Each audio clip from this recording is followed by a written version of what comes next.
उत्तर प्रदेश सरकार में मंत्री दिनेश प्रताप सिंह इस वक्त बातचीत के लिए हमारे साथ मौजूद है। सर, संभल में जो हिंसा हुई उसको लेकर चार्जशीट दाखिल किया गया है और संभल के सांसद जियाउर रहमान बर्क का भी नाम चार्जशीट में है।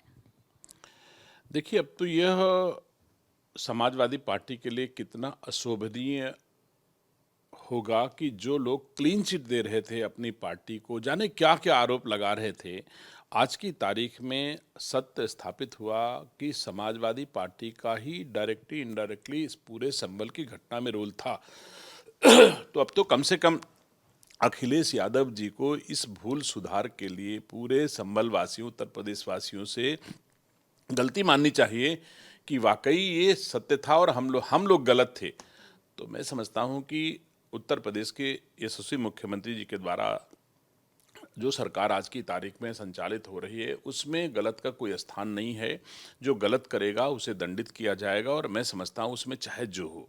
सर, लगभग 1200 पेज की चार्जशीट दाखिल की गई है, जिसमें गंभीर आरोप जियाउर रहमान बर्क पर है, जो वहाँ के सांसद हैं।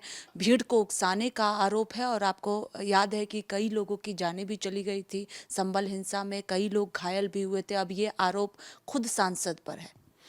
देखिए, ये उत्तर प्रदेश की समाजवादी पार्टी की सरकारों के कालखंड में जो दृश्य हम उत्तर प्रदेश वासियों ने देखा था कि इनकी सत्ता के समय कितना गुंडा राज था, कितना आकंठ भ्रष्टाचार था, वो परिलक्षित हो रहा है कि जहाँ पर इनकी संख्या ज़्यादा है, जहाँ समाजवादी पार्टी ताकत में है, वहाँ पर ऐसे ही गुंडागर्दी करके और ऐसे ही सामंजस्य को खराब करके, सौहार्द को खराब करके अपनी राजनीतिक रोटियां सेकने का प्रयास करते हैं।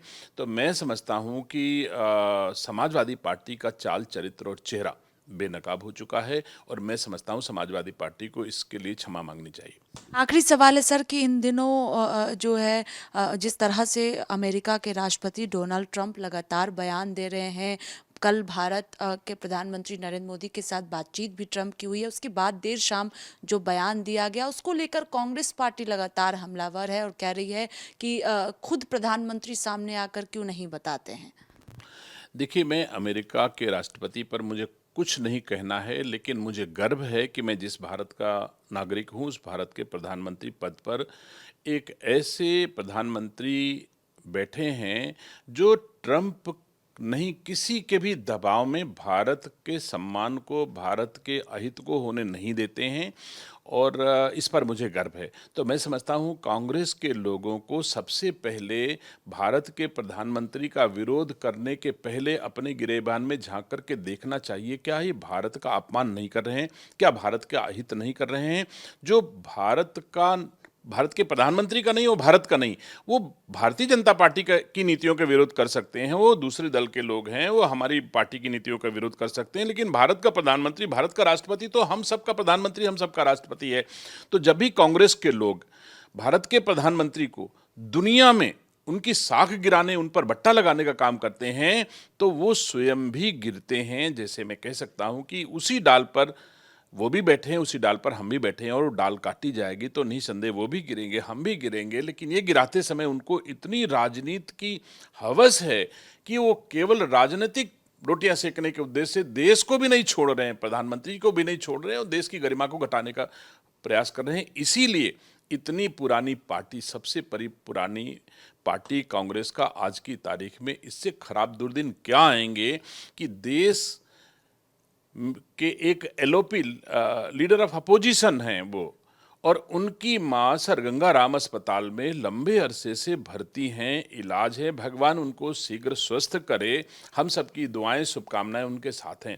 लेकिन वो, उनका बेटा आज की तारीख में देश को तोड़ने की साजिश करने वाले जॉर्ज सोरोस के बेटे की शादी में व्यस्त हैं, वैश्विक भ्रमण पर हैं, आज की तारीख में वो पर्यटन कर रहे हैं और मां बीमार है। ये भारतीय संस्कार संस्कृति नहीं हो सकती है। तो पहले तो वो देखें कि घर के भीतर उनके लोकतंत्र कितना है, फिर उसके बाद भारत में देखें और फिर अमेरिका की बात करें। तो कांग्रेसियों को अपने गिरेबान में झांक करके देखना चाहिए कि उनके घर में क्या हो रहा है। बहुत शुक्रिया बातचीत के लिए। कैमरा पर्सन देवेंद्र के साथ स्वाति पाठक, भारत समाचार, दिल्ली।